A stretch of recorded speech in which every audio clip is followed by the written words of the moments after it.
et bienvenue dans un nouvel épisode de notre podcast, celui où on t'aide à parler français avec plus de naturel, de confiance et parfois un peu plus d'humour aussi.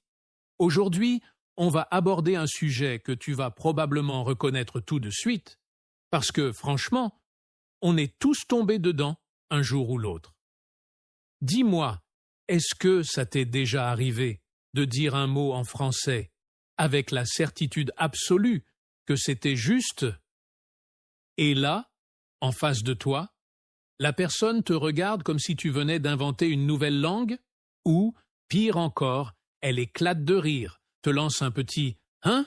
ou change de sujet? Eh bien, tu n'es pas seul.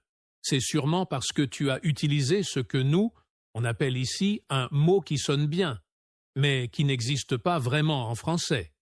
Tu sais, ce genre de mot qui ressemble à un mot anglais ou espagnol, que tu transformes un peu pour le faire sonner français.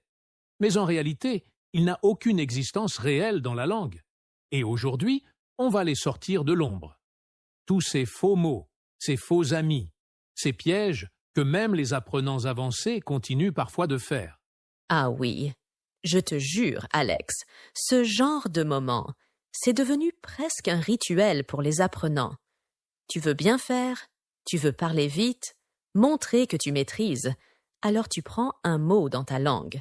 Tu lui donnes une petite terminaison française, genre en « et », aimant, isé, et tu balances un truc du genre « je suis très confusé » ou « il a réagité exagérément » ou encore « on s'est bien assisté à la fête » et là, tu vois l'interlocuteur qui cligne des yeux.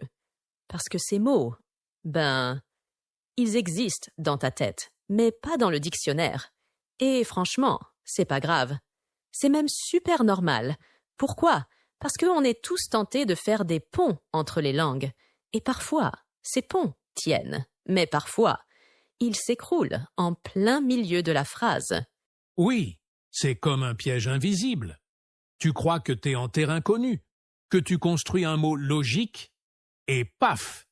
Le mot n'existe pas. Et tu sais ce qui est génial? C'est que la plupart de ces erreurs sont universelles. Tous les apprenants font les mêmes, peu importe la langue d'origine. Parce que c'est tellement tentant de se dire « Bon, si en anglais c'est confused, alors en français, ça doit être confusé. » Spoiler.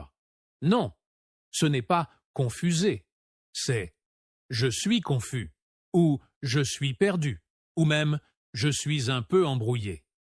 Mais rassure-toi, aujourd'hui, on ne va pas juste se moquer gentiment. On est là pour t'aider à remplacer ces faux mots par des vrais réflexes naturels que tu pourras réutiliser dans la vraie vie sans hésitation et sans gêne. Exactement. Et si tu restes avec nous jusqu'au bout, tu vas découvrir les erreurs les plus classiques que font les apprenants, même à un bon niveau. Des exemples concrets avec des mini-dialogues pour comprendre pourquoi ça ne marche pas. Et surtout, les bonnes expressions à utiliser à la place, celles que les Français utilisent tous les jours, sans même y penser. Et on te le promet, tu vas apprendre, tu vas rire un peu, tu vas sûrement te reconnaître dans quelques erreurs, et tu vas repartir avec des outils solides pour parler un français plus naturel, plus fluide et plus confiant. Alors installe-toi confortablement, mets ton casque, respire un bon coup. Parce qu'on va te montrer que parler français, c'est pas seulement une question de grammaire ou de vocabulaire, c'est aussi savoir quoi ne pas dire. Et ça, c'est souvent ce qui fait la différence entre « je parle français » et « je vis la langue ». C'est parti. On t'emmène dans le monde merveilleux de ces mots qui sonnent bien dans ta tête, mais qui n'existent pas. Alors là, on entre dans la catégorie des faux mots, trop évidents. Tu sais, ces mots que tu dis avec confiance parce qu'ils ressemblent tellement à un mot de ta langue maternelle que tu te dis « Bon, c'est sûr, ça doit exister aussi en français, c'est logique, non ?» Et c'est là que le cerveau te tend un piège, parce que tu balances un mot comme « confuser »,« exagérément »,« supporter quelqu'un » ou pire, « comprendrement ». Si, je l'ai entendu une fois. Et là, boum, ton interlocuteur français te regarde avec un petit sourire gêné, où il répète ta phrase avec un ton dubitatif. Et toi, tu te dis, mais qu'est-ce que j'ai dit de bizarre? Oui, et ce qui est vicieux avec ces mots-là, c'est qu'ils sonnent bien. Ils ont l'air français.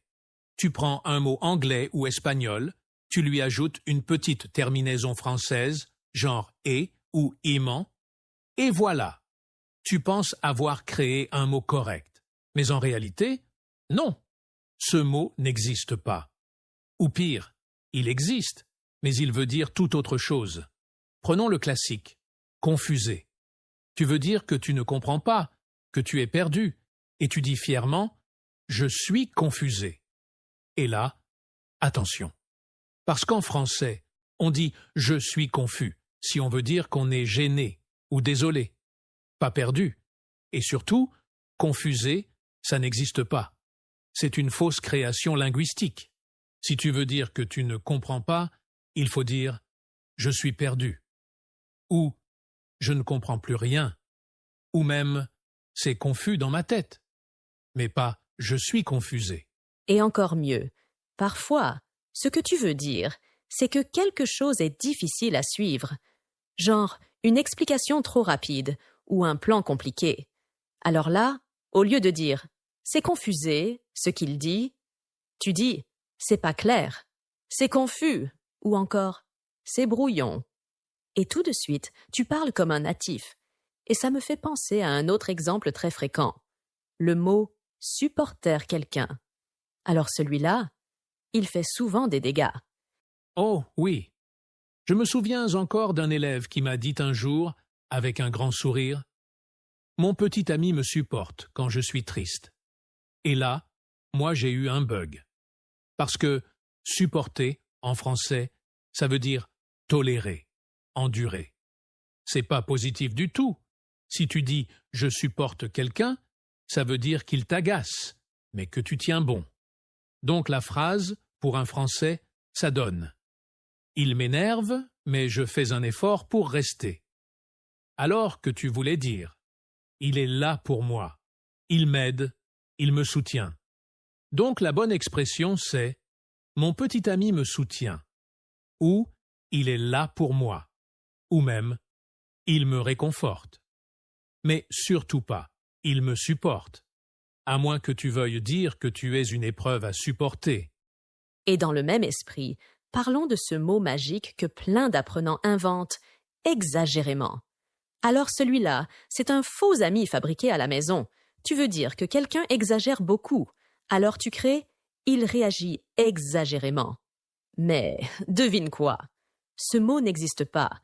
En français, on ne met pas « aimant » à tout bout de champ. On dira plutôt « tu réagis de manière exagérée ». Ou plus simple encore, « tu exagères trop ». Et c'est encore une fois un bon exemple. La version simple est la bonne. Et celui que j'ai entendu une fois, qui m'a fait sourire pendant 10 minutes, comprendrement. Quelqu'un m'a dit « Je vous remercie pour votre comprendrement ». J'ai compris qu'il voulait dire compréhension. Mais tu vois comment le cerveau essaie de deviner, de fabriquer un mot à partir de ce qu'il connaît. Alors oui, on sourit, mais surtout, on apprend. Le bon mot ici, c'est compréhension. Merci pour votre compréhension. C'est une formule classique qu'on utilise tout le temps dans les mails, les conversations polies, etc. Donc, si tu veux retenir quelque chose ici, c'est simple. Tous les mots qui te semblent logiques ne sont pas forcément corrects. Et souvent, moins tu inventes, plus tu parais naturel. Apprends les mots qui existent vraiment. Écoute comment les natifs les utilisent. Et n'hésite pas à noter les expressions toutes faites. Parce que c'est ça, le vrai français. Alors là, attention, ce piège-là est encore plus traître que les mots inventés. Parce que cette fois, les mots existent vraiment en français. Tu les vois dans les livres, tu les entends dans les séries, et donc tu te dis « Parfait, je peux les utiliser ». Sauf que ils ne veulent pas dire ce que tu crois. Ce sont des mots détournés, on les appelle aussi des faux amis. Mais ceux-là sont encore plus piégeux parce qu'ils sont trop proches de l'anglais ou d'une autre langue. Oui, c'est exactement ça. Et le premier exemple qui me vient à l'esprit, c'est attendre pour quelqu'un. En anglais, tu dis to wait for someone. Alors naturellement, tu te dis attendre pour quelqu'un. Mais en français, non. Ça ne se dit pas du tout. On dit tout simplement j'attends quelqu'un. Pas besoin du pour. Il est inutile, et même, il rend la phrase un peu bizarre. Et le pire, c'est que si tu dis « j'attends pour toi », un Français peut comprendre un truc genre « je fais la queue à ta place », tu vois? C'est plus attendre à la place de quelqu'un, pas attendre que la personne arrive. Donc c'est un petit mot de trop, mais qui change tout. Et franchement, on ne t'en voudra pas si tu le dis. On comprendra, bien sûr.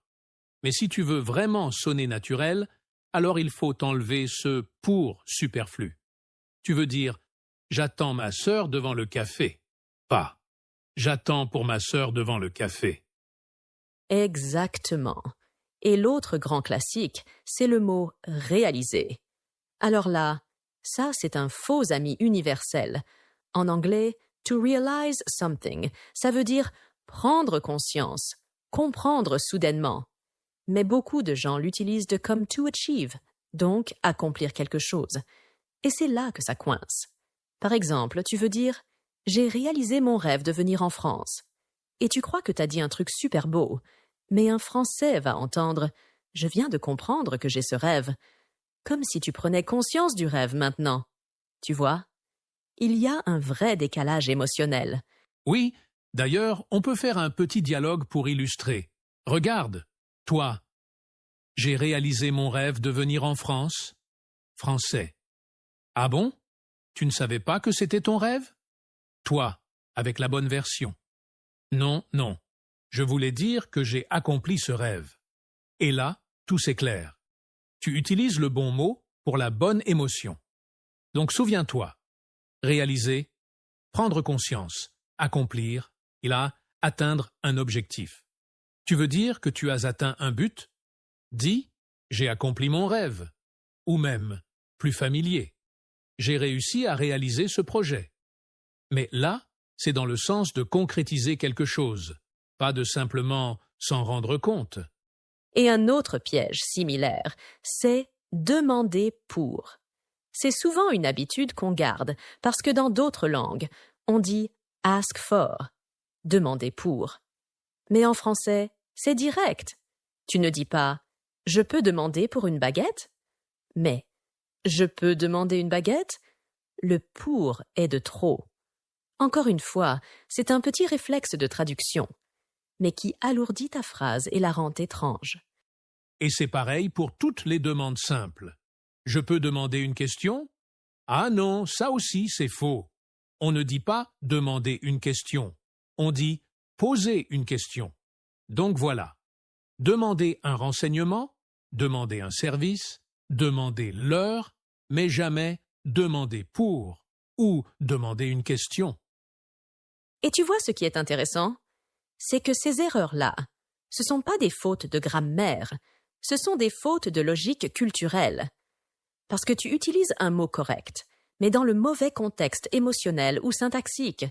Et le problème, c'est pas que c'est faux, c'est que ça crée de la confusion, ou même, parfois, de l'incompréhension. Donc, si tu veux vraiment progresser, retiens cette règle. Un mot français peut te trahir, même s'il est correct. Ce qui compte, ce n'est pas juste le mot, c'est le sens qu'il porte en français. Et ça, tu l'apprends en écoutant, en observant, en répétant.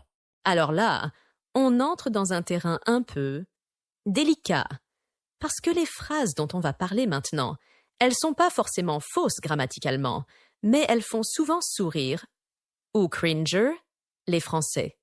Pourquoi? Parce que ce sont des traductions mot à mot, venues tout droit d'une autre langue, et qui donnent des phrases un peu étranges, parfois même involontairement drôles. Tu vois, ce genre de phrase où le Français en face te regarde, fait un petit sourire poli et se dit intérieurement « Il a voulu dire quoi, là ?» Oh oui.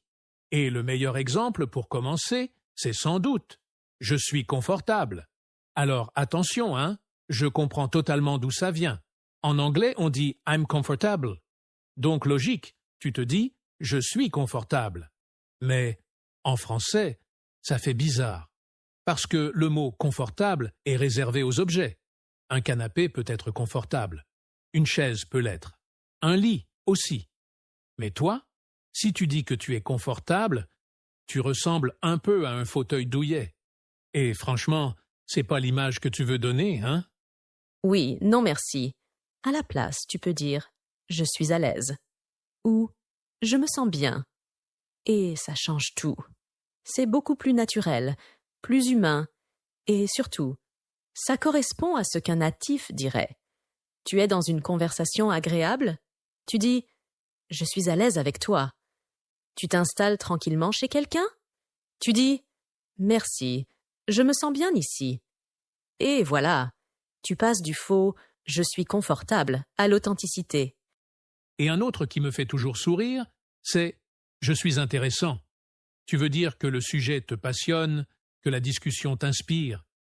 Mais si tu dis « je suis intéressant », là, on a juste l'impression que tu es en train de te vendre toi-même comme un produit. C'est très étrange, parce qu'en français, on ne dit jamais ça de soi-même. C'est aux autres de juger si tu es intéressant ou pas. C'est comme si tu disais « regarde comme je suis fascinant, admire-moi ». Donc à la place, dis « ce sujet m'intéresse beaucoup » ou « je trouve ça passionnant ». Tu vois, tu exprimes ton enthousiasme sans sonner prétentieux. Et là, on passe à « je suis fini ». Oui. Alors celle-là, elle fait carrément dramatique, presque théâtrale. En français, si tu dis « je suis fini », ça veut dire « c'est la fin ». Je suis ruiné, épuisé, détruit, anéanti. Tu pourrais dire ça dans un film après une trahison terrible ou une dépression profonde. Mais toi, tu voulais juste dire que tu as terminé ton travail, ou ton assiette, ou ton devoir. Alors la bonne phrase, c'est « j'ai fini ». Simple, clair, sans émotion excessive. Et attention, on entend souvent ça. « Je suis fini avec mes devoirs ». Non, tu dis « j'ai fini mes devoirs ». Ou si tu veux vraiment insister, « c'est bon, j'ai tout terminé ». Et pour finir, une que j'aime bien, parce qu'elle divise un peu selon les générations, je suis chaud pour ça. Alors, techniquement, entre jeunes, ça passe. Ça veut dire que tu es motivé, enthousiaste, que tu es partant. Mais si tu dis ça dans un autre contexte, genre à ton patron, à ton prof, ou même à quelqu'un que tu connais à peine, ça peut devenir très ambigu. Parce qu'en français, être chaud, ça peut aussi vouloir dire être excité sexuellement. Donc attention au contexte. Oui, c'est le genre d'expression à utiliser avec précaution. Tu veux dire que tu es motivé? Dis plutôt « je suis partant »,« ça me tente bien » ou même « oui, avec plaisir ». C'est clair, ça évite les malentendus. Et tu restes dans un français adapté à toutes les situations. Donc voilà, ces petites traductions mot à mot, elles sont piégeuses, amusantes, mais surtout, elles nous rappellent qu'en français, le sens dépend souvent du contexte. Et pour parler comme un natif, il ne suffit pas de traduire, il faut penser comme un Français.